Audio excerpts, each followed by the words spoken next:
स्वागत है आप सभी का माया एकेडमी यूट्यूब चैनल पे। इस सीरीज में हम आधुनिक भारत के इतिहास से संबंधित टॉप 500 एमसीक्यूज यानी क्वेश्चन आंसर को डिस्कस करेंगे। ये उस सीरीज का पहला पार्ट है जिसमें 50 क्वेश्चन आंसर यानी एमसीक्यूज होंगे, जिसमें हम डिटेल के साथ पूरा डिस्कस करेंगे। तो वीडियो को ध्यान से अंत तक देखिएगा, बहुत मजा आएगा आपको देखने में। ये बढ़ते हैं अपने क्वेश्चन आंसर की तरफ। इसमें जो हमारा पहला क्वेश्चन है वो है, कालीकट बंदरगाह भारत के किस राज्य में स्थित है जहां पर 17 मई 1948 को वास्को डिगामा पहुंचा था। देखिए क्वेश्चन में ही आपको एक आंसर मिल जाएगा कि वास्को डिगामा भारत में कब पहुंचा था। तो 17 मई 1948 को कहां पर कालीकट बंदरगाह पर पहुंचा था। इस क्वेश्चन में पूछा जा रहा है कालीकट बंदरगाह भारत के किस राज्य में स्थित है, तो इसका करेक्ट आंसर होगा ऑप्शन बी, केरल राज्य में स्थित है। कालीकट का जो वर्तमान नाम है वो देख लीजिए क्या है। उसका वर्तमान नाम है कोंझिकोड। कोंझिकोड कालीकट का वर्तमान नाम है। ये केरल राज्य में स्थित है। वास्को डिगामा का भारत में जो स्वागत किया था उनका नाम है जमोरियन, जमोरिन। ठीक है। वास्को डिगामा का किस शासक ने स्वागत किया था, जमोरिन ने स्वागत किया था। कहां पर, कालीकट बंदरगाह पर। नेक्स्ट जो क्वेश्चन है, निम्नलिखित विकल्पों में से कौन सा विकल्प सही सुमेलित नहीं है। इसमें जो आपका करेक्ट आंसर होगा option C, Dutch East India Company 1604 में नहीं 1602 में स्थापित हुई थी। बाकी शेष जो तीनों विकल्प हैं ये सही हैं, ए बी और डी सही विकल्प हैं। जो नेक्स्ट क्वेश्चन है तीसरा, वो है 1759 में वेदरा का युद्ध किसके मध्य हुआ था। तो जो इसका करेक्ट आंसर है ऑप्शन सी, अंग्रेज और डच के मध्य में वेदरा का युद्ध हुआ था। कब, 1759 में। नेक्स्ट जो क्वेश्चन है चौथा क्वेश्चन, यह है 1615 ईस्वी में जेम्स प्रथम ने सर टॉमस रो को अपना राजदूत बनाकर किस मुगल सम्राट के दरबार में भेजा था। उस मुगल सम्राट का नाम पूछा है। किसमें, चौथे क्वेश्चन में किसने भेजा था, जेम्स प्रथम ने भेजा था सर टॉमस रो को। तो इसका करेक्ट आंसर होगा ऑप्शन बी, जहांगीर के दरबार में भेजा था। नेक्स्ट जो क्वेश्चन है, फ्रांसिस डे द्वारा निर्मित एक किलेबंद कोठी जिसका नाम फोर्ट सेंट जॉर्ज पड़ा, ये कहां पर स्थित है। तो ये मद्रास में स्थित है। ऑप्शन डी सही हो जाएगा। देख लीजिए, फोर्ट सेंट जॉर्ज, इसका निर्माण किसके द्वारा किया गया था, फ्रांसिस डे के द्वारा किया गया था। कहां पे, मद्रास में किया गया था। नेक्स्ट जो क्वेश्चन है छठवां क्वेश्चन, अंग्रेजों ने बंबई किससे प्राप्त की थी। तो जो इसका करेक्ट आंसर होगा ऑप्शन बी, पुर्तगालियों से अंग्रेजों ने बंबई प्राप्त की थी। नेक्स्ट जो क्वेश्चन है, बंगाल के किस शासक के द्वारा सर्वप्रथम 1651 में अंग्रेजों को व्यापारिक छूट की अनुमति प्रदान की थी। कब प्रदान की थी, 1651 में। पूछा है किस बंगाल के शासक के द्वारा अंग्रेजों को व्यापारिक छूट की अनुमति प्रदान की गई थी। इसमें जो करेक्ट आंसर होगा ऑप्शन ए, शाह सुजा के द्वारा। आठवां जो क्वेश्चन है, निम्नलिखित में से कौन सा युग्म सही सुमेलित है। तो इसका करेक्ट आंसर होगा ऑप्शन डी, एक दो तीन, ये तीनों युग्म सही सुमेलित है। प्रथम कर्नाटक युद्ध की जो समाप्ति हुई थी ए ला सापल की संधि से हुई थी। द्वितीय कर्नाटक की युद्ध पांडिचेरी की संधि से समाप्त हुई थी। जबकि तृतीय कर्नाटक युद्ध पेरिस की संधि के द्वारा इसका समापन हुआ था। तो देख लीजिए, जो फर्स्ट कर्नाटक युद्ध है ये आपका हुआ था 1746 से लेके 48 तक। जो सेकंड हुआ था द्वितीय कर्नाटक युद्ध, ये हुआ था 1749 से लेके 1754 तक। जो तृतीय कर्नाटक युद्ध था ये हुआ था 1756 से लेके 1763 तक यह युद्ध चला था। जो प्रथम कर्नाटक युद्ध था इसका जो मुख्य कारण था वो था ऑस्ट्रेलिया के उत्तराधिकार युद्ध से प्रभावित था। जबकि जो तृतीय कर्नाटक युद्ध था ये सप्तवर्षीय सप्तवर्षीय युद्ध का परिणाम था, तृतीय कर्नाटक युद्ध। तो इस हिसाब से जो क्वेश्चन पूछा ये तीनों युग्म सही सुमेलित है, एक दो और तीन। नेक्स्ट जो क्वेश्चन है नौवां क्वेश्चन, फोर्ट विलियम कॉलेज कहाँ स्थित है। तो ये कलकत्ता में स्थित है। ऑप्शन सी आपका सही हो जाएगा। देख लीजिए, फोर्ट विलियम कॉलेज की जो स्थापना की थी वो किसके द्वारा की गई थी। तो गवर्नर जनरल लॉर्ड वेलेजली के द्वारा, लॉर्ड वेलेजली के द्वारा फोर्ट विलियम कॉलेज की स्थापना हुई थी। कब, 1800 ईस्वी में। ऑप्शन सी सही हो जाएगा। नेक्स्ट है, ब्लू वाटर पॉलिसी किससे संबंधित है। तो ये है ऑप्शन ए, द अल्मीडा से संबंधित है। ब्लू वाटर पॉलिसी क्या था, आप इसको भी जान लीजिए। ये अल्मीड़ा के द्वारा इसका प्रतिपादन किया गया था। इसमें क्या था कि हिंद महासागर में पुर्तगालियों ने अपना प्रभुत्व स्थापित करने के लिए इस नीति का प्रतिपादन किया था। तो ये जो द अल्मीड़ा है ये पुर्तगालियों के भारत में प्रथम वायसराय थे, ये भी आपको ध्यान रखना है, मोस्ट इंपॉर्टेंट है। द अल्मीडा पुर्तगाली के भारत में प्रथम वायसराय थे और ब्लू वाटर पॉलिसी अल्मीडा के ही द्वारा प्रतिपादन किया गया था। जो नेक्स्ट क्वेश्चन है, 11वें मध्य काल में सर्वप्रथम भारत से व्यापार संबंध स्थापित करने वाले थे, वो कौन थे जिन्होंने सर्वप्रथम भारत के साथ व्यापारिक संबंध स्थापित किए थे? तो जो इसका करेक्ट आंसर होगा ऑप्शन, यहाँ देखिए बी लिखा है, ये ऑप्शन सी होगा। ऑप्शन सी, पुर्तगालियों के द्वारा सर्वप्रथम भारत में व्यापारिक संबंध स्थापित किए गए थे। नेक्स्ट जो क्वेश्चन है, भारत में पुर्तगाली उपनिवेश का प्रथम वायसराय कौन था? अभी ऊपर बताया गया है, दालमीड़ा, ये प्रथम वायसराय था। नेक्स्ट जो क्वेश्चन है, निम्नलिखित में से कौन सा युग्म सही सुमेलित है? तो इसमें चारों युग्म सही सुमेलित है, ऑप्शन डी सही हो जाएगा। वास्को डिगामा ये पुर्तगाली थे, क्रिस्टोफर कोलंबस ये स्पेन के निवासी थे, जबकि कैप्टन कुक ब्रिटेन के और तस्मान हॉलैंड के थे। वास्को डिगामा के द्वारा भारत की खोज, जबकि क्रिस्टोफर कोलंबस के द्वारा अमेरिका की खोज, वहीं कैप्टन कुक के द्वारा ऑस्ट्रेलिया, जबकि तस्मान के द्वारा तस्मानिया तस्मानिया एवं न्यूजीलैंड न्यूजीलैंड की खोज की गई थी। तो ये मोस्ट इंपॉर्टेंट क्वेश्चन है, आपको ध्यान रखना है। 13वां क्वेश्चन जो ये आपका है, ये मोस्ट इंपॉर्टेंट क्वेश्चन है। नेक्स्ट जो क्वेश्चन है, भारत में यूरोपीय शक्तियों के आगमन के संबंध में कौन सा कथन सही है? आपको पूछा, देख लीजिए यहाँ पर, आपको ध्यान रखना है कि कौन सा कथन सही है। जब भी आप क्वेश्चन पेपर सॉल्व करें तो क्वेश्चन को ध्यान से पढ़िएगा। कभी कभी क्या होता है, ये पूछा जाता है कि कथन कौन सा सही नहीं है, कि इस विद्यार्थी क्या करते हैं, ये क्वेश्चन ध्यान से पढ़ते नहीं है और उनका क्वेश्चन गलत हो जाता है। तो आपको ये ध्यान रखना है कौन सा कथन सही है, ये पूछा है। इसमें ऑप्शन ए सही हो जाएगा, पुर्तगालियों ने गोवा पर 1499 में कब्जा किया था। बाकी जो शेष विकल्प में बी, सी और डी, ये गलत है। अंग्रेजों ने जो अपना पहला कारखाना दक्षिण भारत के मछलीपट्टनम में नहीं, सूरत में किया था। जो अपना पहला अस्थाई कारखाना था वो सूरत में, जबकि अस्थाई जो कारखाना था वो मछलीपट्टनम में लगाया था। नेक्स्ट जो 15वां क्वेश्चन है, ब्रिटिश ईस्ट इंडिया कंपनी के गठन के समय ब्रिटिश ईस्ट इंडिया कंपनी के गठन के समय भारत का निम्न में से कौन बादशाह था? तो ये है, हो जाएगा ऑप्शन ए, अकबर के समय में ईस्ट इंडिया कंपनी का गठन हुआ था। कहाँ पे? इंग्लैंड में। नेक्स्ट जो क्वेश्चन है, किस मुगल शासक के शासन काल में इंग्लिश ईस्ट इंडिया कंपनी ने भारत में सर्वप्रथम अपना कारखाना स्थापित किया था? तो शासक का नाम पूछा है, किसके शासन काल में ईस्ट इंडिया कंपनी ने अपना कारखाना स्थापित किया था? तो जो इसका करेक्ट आंसर हो जाएगा ऑप्शन सी, जहांगीर के शासन काल में, सूरत में। अभी ऊपर बताया गया है, सूरत में कारखाना स्थापित किया था। कब? 1613 ईस्वी में। जबकि नेक्स्ट क्वेश्चन, निम्नलिखित में से किस अंग्रेज अधिकारी ने पुर्तगालियों को स्वालिली के युद्ध पर हराया था? तो जो इसका करेक्ट आंसर हो जाएगा ऑप्शन ए, थॉमस बेस्ट ने हराया था। 18वां जो क्वेश्चन है, निम्नलिखित यूरोपीय कंपनियों में से किसने सूरत में सर्वप्रथम अपना कारखाना स्थापित किया था? सूरत में किसने अपना सर्वप्रथम कारखाना स्थापित किया था? तो अंग्रेजों ने अपना सर्वप्रथम कारखाना स्थापित किया था, ऑप्शन सी सही हो जाएगा। जबकि फ्रांसीसियों ने भी क्या किया था, अपना कारखाना स्थापित किया था, लेकिन वो अंग्रेजों के बाद किया था। ठीक है, अंग्रेजों ने 1613 ईस्वी में स्थापित किया था, जबकि फ्रांसीसियों ने भी अपना जो सर्वप्रथम कारखाना था वो 1668 ईस्वी में स्थापित किया था। नेक्स्ट जो क्वेश्चन है 19वां, औरंगजेब ने किस अंग्रेज गवर्नर को भारत से निष्कासित किया? इसका करेक्ट आंसर हो जाएगा option B, sir John Child को भारत से निष्कासित किया था। क्यों निष्कासित किया था, यह भी कारण जान लीजिए तो याद रहेगा आंसर। देखिए, सर जॉन चाइल्ड उस समय क्या कहाँ थे, बंगाल सॉरी बंबई के गवर्नर थे सर जॉन चाइल्ड औरंगजेब के समय। तो उन्होंने क्या किया था कि मुगल बंदरगाहों पर क्या किया था, घेरा डाल दिया था, यानी उसको कब्जे में लेने की कोशिश की थी, तथा मक्का जाने वाले जो हज यात्री थे उनको भी क्या किया था, बंदी बना लिया था। यही कारण था कि औरंगजेब ने सर जॉन चाइल्ड को क्या किया था, भारत से निष्कासित कर दिया था। ये मोस्ट इंपॉर्टेंट क्वेश्चन है। नेक्स्ट है 20वां, प्रथम कर्नाटक युद्ध का जो तात्कालिक कारण था निम्न में से कौन सा था? ये भी मोस्ट इंपॉर्टेंट है। इसका जो करेक्ट आंसर हो जाएगा ऑप्शन डी, अंग्रेजों द्वारा फ्रांसीसी जहाजों का अधिग्रहण। नेक्स्ट जो क्वेश्चन है 21वां क्वेश्चन, ये भी देख लीजिए, निम्नलिखित यूरोपीय शक्तियों के भारत में प्रवेश का सही क्रम कौन सा है? तो जिसका सही क्रम है, ये पहले आए थे पुर्तगाली, फिर आए थे डच, फिर आए थे अंग्रेज, उसके बाद आए थे फ्रांसीसी।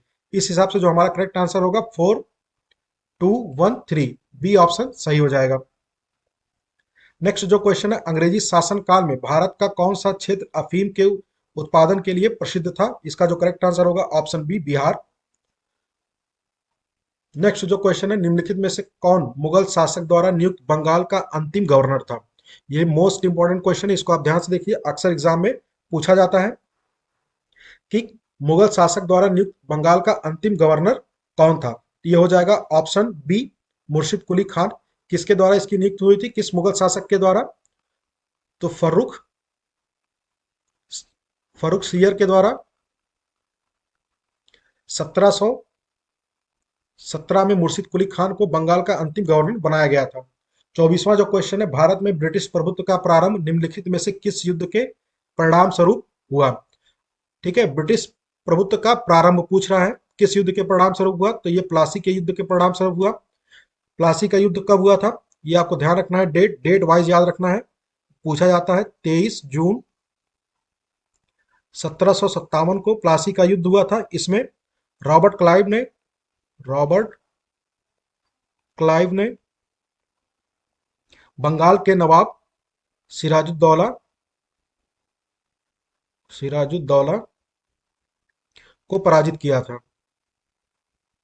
प्लासी के युद्ध में सिराजुद्दौला को किसने पराजित किया था? रॉबर्ट क्लाइव ने पराजित किया था। कब? 23 जून 1757 को।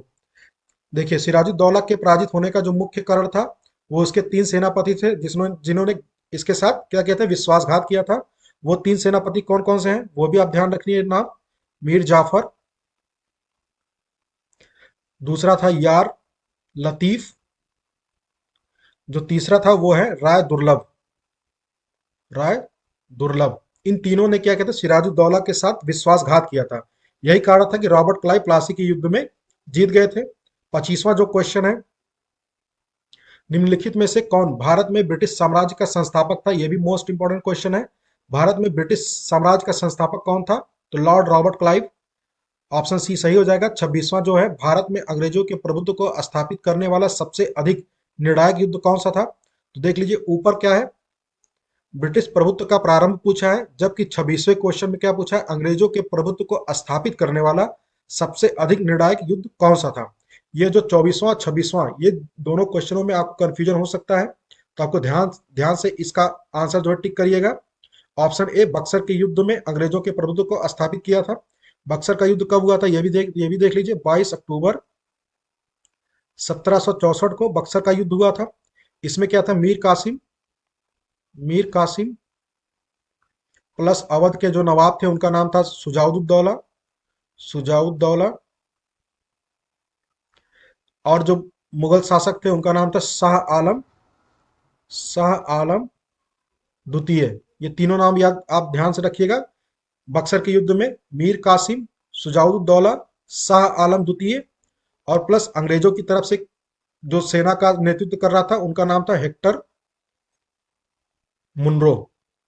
हेक्टर मुनरो ने इन तीनों की जो त्रिगुट थी, इन तीनों की सेनाओं को पराजित किया था। किसमें? बक्सर के युद्ध में। कब लड़ा गया था ये? 22 अक्टूबर 1764 को। नेक्स्ट जो 27वां क्वेश्चन है, बक्सर के युद्ध के समय दिल्ली का शासक कौन था? अभी ऊपर बताया गया, देखिए, शाह आलम द्वितीय। तो इस हिसाब से हमारा जो करेक्ट आंसर होगा ऑप्शन डी, शाह आलम द्वितीय बक्सर के युद्ध के समय दिल्ली का शासक था। 28वां जो क्वेश्चन है, बक्सर के युद्ध के समय बंगाल का जो नवाब था वो कौन था? ऑप्शन बी, मीर जाफर था।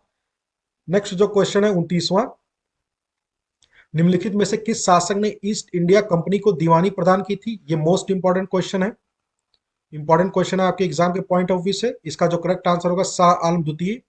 बक्सर के युद्ध के बाद ही इनको शाह आलम द्वितीय ने ईस्ट इंडिया कंपनी को दीवानी प्रदान की थी। किस संधि के तहत? तो वो था इलाहाबाद की द्वितीय संधि के द्वारा।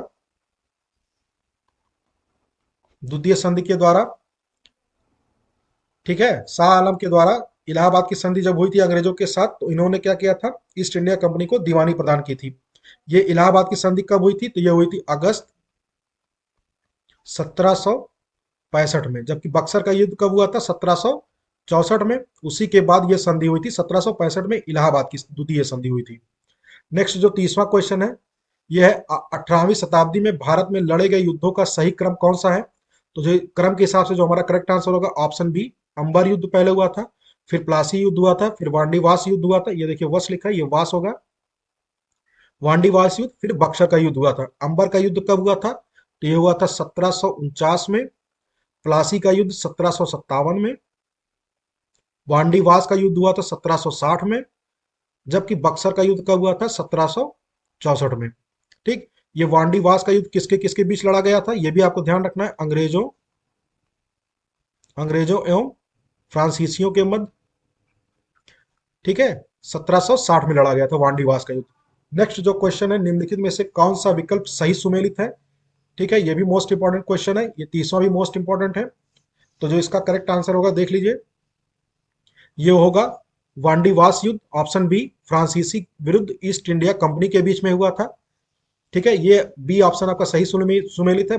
जबकि ए, सी और डी ये गलत है। देखिए, खुर्दा का युद्ध जो हुआ था, यह हुआ था 1795 में। किसके किसके साथ? तो निजाम प्लस मराठा के बीच में। ठीक है, खुर्दा का युद्ध हुआ था। जबकि जो चिलिया वाला युद्ध था, ये डलहौजी के विरुद्ध मराठा नहीं है। चिलिया वाला का जो ये था, ये हुआ था आपका 1849 में लड़ा गया था। किसके किसके बीच? अंग्रेजों प्लस जो सिख सेना के सेनापति थे, उनका नाम था शेर सिंह। इन दोनों के बीच में चिलियावाला का युद्ध लड़ा गया था 1849 में। जबकि वांडीवास का युद्ध कब लड़ा गया था? अभी ऊपर बताया गया है, 1760 में। बक्सर का युद्ध कब लड़ा गया था? ये आपको ऊपर बताया गया है। ठीक है, कमेंट बॉक्स में बताइएगा बक्सर का युद्ध कब लड़ा गया था। नेक्स्ट जो क्वेश्चन है, 32वां, ब्लैक होल की घटना निम्नलिखित में से किसके समय में हुई थी? मोस्ट इंपॉर्टेंट क्वेश्चन है, एग्जाम में कई बार पूछा गया है। ब्लैक होल की घटना किसके समय में हुई थी? तो इसका जो करेक्ट आंसर होगा ऑप्शन ए, सिराजुद्दौला के समय में ब्लैक होल की घटना हुई थी। किसके शासनकाल में बंगाल को भारत का स्वर्ग कहा जाता था? ये मोस्ट इंपॉर्टेंट क्वेश्चन है। तो ये अलीवर्दी खान के का जो शासनकाल था, उसमें बंगाल को भारत का स्वर्ग कहा जाता था। नेक्स्ट जो क्वेश्चन है 34वां, निम्नलिखित में बंगाल के नवाब के सही क्रम की दृष्टि से कौन सा विकल्प सही है? इसमें बंगाल के नवाब का क्रम बताना है आपको। तो जिसका करेक्ट आंसर होगा 34वें का ऑप्शन बी, 1, 2, 4 और 3। तो पहले मुर्शिद कुली खान, फिर सरफराज खान, उसके बाद अलीवर्दी खान, फिर आएंगे सिराजुद्दौला। मुर्शिद कुली खान का जो कार्यकाल था, आप वो भी देख लीजिए, ये था 1713 से लेके 1727 तक। सरफराज खान का जो काल था, वो था 1739 से लेके 1740 तक। अली वर्दी खान का जो काल था, वो था 1740 से लेके 1756 तक। जबकि सिराजुद्दौला का जो कार्यकाल था, वो था 1756 से लेके 1757 तक। ठीक है। नेक्स्ट जो क्वेश्चन है 35वां, निम्नलिखित में बंगाल के राजधानी के सही क्रम की दृष्टि से कौन सा विकल्प सही है? तो देख लीजिए, बंगाल की राजधानी कौन कौन सी थी? ढाका, मुर्शिदाबाद और मुंगेर। बताना है इसका क्रम। तो इसका क्रम होगा ऑप्शन ए, 1, 2, 3। ठीक है, ढाका, मुर्शिदाबाद और मुंगेर, ये क्रम करेक्ट आंसर है ऑप्शन ए, 1, 2, 1, 2 और 3। 36वां जो क्वेश्चन है, 1764 में लड़े गए बक्सर के युद्ध में अंग्रेज सेनापति कौन था? मोस्ट इंपॉर्टेंट क्वेश्चन है, ऊपर भी आपको इसका आंसर बताया गया है। तो जो अंग्रेज सेनापति था, उसका नाम था हेक्टर मुंडो। ऑप्शन बी सही हो जाएगा। नेक्स्ट जो क्वेश्चन है, इलाहाबाद की संधि के पश्चात रॉबर्ट क्लाइव ने मुर्शिदाबाद का उप दीवान किसे बनाया था? मोस्ट इंपॉर्टेंट क्वेश्चन है। ठीक है, इलाहाबाद की संधि के पश्चात रॉबर्ट क्लाइव ने मुर्शिदाबाद का उप दीवान किसे बनाया था? तो इसका जो करेक्ट आंसर होगा ऑप्शन बी, मोहम्मद रजा खान को। कंपनी ने क्या किया? कंपनी यानी रॉबर्ट क्लाइव ने मुर्शिदाबाद का उप दीवान घोषित किया था। देखिए, इलाहाबाद की संधि के पश्चात रॉबर्ट क्लाइव ने दो दीवान नियुक्त किए थे। एक दीवान था बंगाल में, ठीक है, जिसका नाम था मोहम्मद रजा खान। इस क्वेश्चन पूछा गया। जबकि बिहार का जो उप नवाब था, उसका नाम था सिताब राय। सिताब राय, ये देखिए ऑप्शन ए में सिताब राय है, ये बंगाल के उप दीवान थे, सॉरी बिहार के थे। जबकि मोहम्मद रजा खान कहाँ के थे? बंगाल के। ठीक है, उप दीवान थे। और तीसरा जो क्वेश्चन है, शाह आलम के द्वारा किस गवर्नर के कार्यकाल में ईस्ट इंडिया कंपनी को बंगाल, बिहार और उड़ीसा की दीवानी के अधिकार दिए गए थे? ठीक है, ये पूछा है शाह आलम के द्वारा किस गवर्नर के कार्यकाल में। ठीक है, गवर्नर का कार्यकाल बताना है आपको। वो गवर्नर कौन थे? तो इसका करेक्ट आंसर होगा ऑप्शन ए, लॉर्ड कॉर्नवालिस। ठीक है, कॉर्नवालिस के समय में जो कंपनी को क्या मिला था? बंगाल, बिहार और उड़ीसा की दीवानी प्राप्त हुई थी। नेक्स्ट जो क्वेश्चन है 39वां, महाराजा रणजीत सिंह किस मिसल से संबंधित थे? तो ऑप्शन ए, सुकर चकिया से संबंधित थे। जो 40वां क्वेश्चन है, महाराजा रणजीत सिंह ने कोहिनूर हीरा किससे प्राप्त किया था? ये मोस्ट इंपॉर्टेंट क्वेश्चन है, अक्सर एग्जाम में पूछा जाता है। रणजीत सिंह ने कोहिनूर हीरा किससे प्राप्त किया था? तो जो ऑप्शन करेक्ट होगा ऑप्शन बी, शाह शुजा से प्राप्त किया था। देखिए शाह शुजा क्या था? ये अब्दाली अहमद शाह अब्दाली का क्या था? पौत्र था। कौन? शाह शुजा। ठीक है। इसने क्या किया था? इसने महाराजा रणजीत सिंह से काबुल पर अधिकार प्राप्त करने के लिए महाराजा रणजीत सिंह से क्या मांगा? सहायता मांगा था। बदले में शाह शुजा ने महाराजा रणजीत सिंह को कोहिनूर हीरा भेंट में दिया था। ठीक है। तो जिसका करेक्ट आंसर होगा option B, Shah Shuja. Next है, सिख राज्य का अंतिम राजा कौन था? तो ऑप्शन डी, दिलीप सिंह सिख राज्य का अंतिम राजा था। नेक्स्ट क्वेश्चन है, निम्नलिखित भारतीय शासकों में कौन था जिसने विदेशों में आधुनिक पद्धति से दूतावास स्थापित किए थे? मोस्ट इंपॉर्टेंट क्वेश्चन है ये आपके एग्जाम के पॉइंट ऑफ व्यू से। ठीक है। वो भारतीय शासक कौन सा था जिसने विदेशों में आधुनिक पद्धति से दूतावास स्थापित किए थे? तो जो इसका करेक्ट आंसर होगा ऑप्शन बी, टीपू सुल्तान ने विदेशों में आधुनिक पद्धति से दूतावास स्थापित किए थे। 43वां जो क्वेश्चन है, बताना है कौन सा विकल्प सही युग्म को प्रदर्शित करता है? तो ऑप्शन ए सही हो जाएगा। एक, दो और तीन, ये तीनों युग्म सही हैं। प्रथम आंग्ल मैसूर युद्ध मद्रास की संधि, द्वितीय आंग्ल मैसूर युद्ध मैंगलोर की संधि, जबकि तृतीय आंग्ल मैसूर युद्ध श्रीरंगपट्टनम की संधि से समाप्त हुआ था।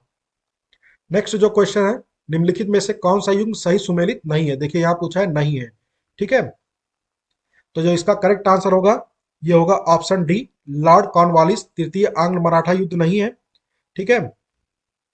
यह ये तृतीय आंग्ल मराठा युद्ध लॉर्ड कॉर्नवालिस के समय में नहीं हुआ था। ये किसके समय में हुआ था? ये हुआ था आपका लॉर्ड हेस्टिंग के समय में। लॉर्ड हेस्ट हेस्टिंग के समय में हुआ था तृतीय आंग्ल मराठा युद्ध। बाकी तीनों विकल्प ये सही सुमेलित है, ऑप्शन डी सही हो जाएगा। 45वां जो क्वेश्चन है, निम्नलिखित विकल्पों में से कौन सा विकल्प सही युग्म को प्रदर्शित करता है? आपको इस विकल्प में सही आंसर करेक्ट चूज करना है। तो इसका जो सही आंसर होगा ऑप्शन ए, एक, दो, तीन और चार, ये चारों युग्म सही सुमेलित है। मोस्ट इंपॉर्टेंट क्वेश्चन है, ये एग्जाम में बहुत बार पूछा गया है। ठीक है। प्रथम आंग्ल मैसूर युद्ध वेरलेस्ट के समय में हुआ था। तृतीय आंग्ल मैसूर युद्ध वारन हेस्टिंग के समय में हुआ था।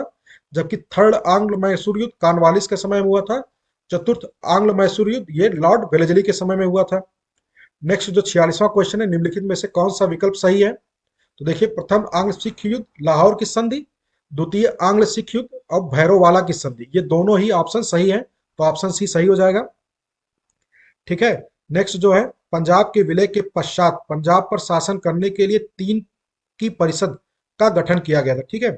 जब पंजाब का विलय हुआ था तो उस पर शासन करने के लिए अंग्रेजों ने तीन की परिषद का गठन किया था। आपको बताना है किसके शासनकाल में ये तीन की परिषद का गठन हुआ था। ठीक।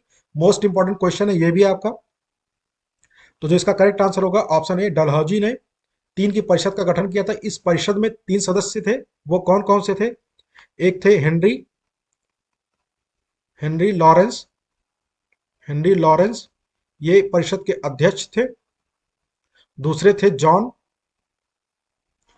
लॉरेंस, जबकि जो थर्ड सदस्य थे वो थे ग्रेविल चार्ल्स ग्रेविल मानसेन। ठीक है। तो ये तीन सदस्य थे, इसीलिए इसका नाम रखा गया तीन की परिषद। इसमें हेनरी लॉरेंस इसके अध्यक्ष थे, जॉन लॉरेंस और चार्ल्स ग्रेविल मानसेन ये दोनों सदस्य थे। किसके समय में इसका गठन हुआ था? तो डलहौजी के समय में इसका गठन हुआ था। 48वां जो क्वेश्चन है, किस ब्रिटिश गवर्नर ने महाराजा रणजीत सिंह के साथ अमृतसर की संधि की थी? तो ऑप्शन बी, चार्ल्स मेटाकाफ के साथ महाराजा रणजीत सिंह के साथ अमृतसर की संधि की थी। ये जो अमृतसर की संधि हुई थी ये कब हुई थी? ये हुई थी 1809 में। ये आपको सन याद रखना है। नेक्स्ट जो 49वां क्वेश्चन है, किस ब्रिटिश जनरल ने हैदर अली को पोर्टे नोवा के युद्ध में पराजित किया था? ठीक है। मोस्ट इंपॉर्टेंट क्वेश्चन है, हैदर अली कहाँ पराजित हुए थे? किस युद्ध में? तो पोर्टे नोवा के युद्ध में। ये जो पोर्टे नोवा का युद्ध था ये कब हुआ था? 1781 में हुआ था। ठीक है। तो इनको किसने पराजित किया था? तो सर आयर कोट ने। ऑप्शन बी करेक्ट आंसर हो जाएगा। जो सबसे लास्ट क्वेश्चन है 50वां, महाराजा दिलीप सिंह के विषय में कौन सा कथन सत्य है? सत्य कथन बताना है आपको। तो देखिए, ऑप्शन एक करेक्ट हो जाएगा। उनका निधन कहाँ हुआ था? पेरिस में हुआ था। देख, ऑप्शन बी क्या कहता है, उन्होंने कभी सिख धर्म नहीं छोड़ा था, गलत है। उन्होंने सिख धर्म छोड़ के क्या किया था, ईसाई धर्म को अपना लिया था। वे कभी रूस नहीं गए थे, उन्होंने रूस की यात्रा की थी। जबकि जो डी ऑप्शन है वो कहता है उनकी अंत्योष्टि अमृतसर में हुई थी, ये भी गलत है। उनकी जो अंत्योष्टि हुई थी वो कहाँ हुई थी, इंग्लैंड में हुई थी। उनकी अंत्योष्टि इंग्लैंड में हुई थी, ठीक है। तो ये लास्ट क्वेश्चन था। अगर आपको ये वीडियो पसंद आ रहा हो तो इसको एक बार लाइक, सब्सक्राइब और शेयर जरूर करिए अपने दोस्तों के साथ। So thank you very much for watching this video. इस 50 क्वेश्चन के बाद नेक्स्ट वीडियो आएगा 51 से लेके 100 तक। ये जो क्वेश्चन आंसर है ये मोस्ट इंपॉर्टेंट क्वेश्चन आंसर है आपके एग्जाम के पॉइंट ऑफ व्यू से। तो इस वीडियो को पूरा ध्यान से देख लीजिएगा। So thank you very much.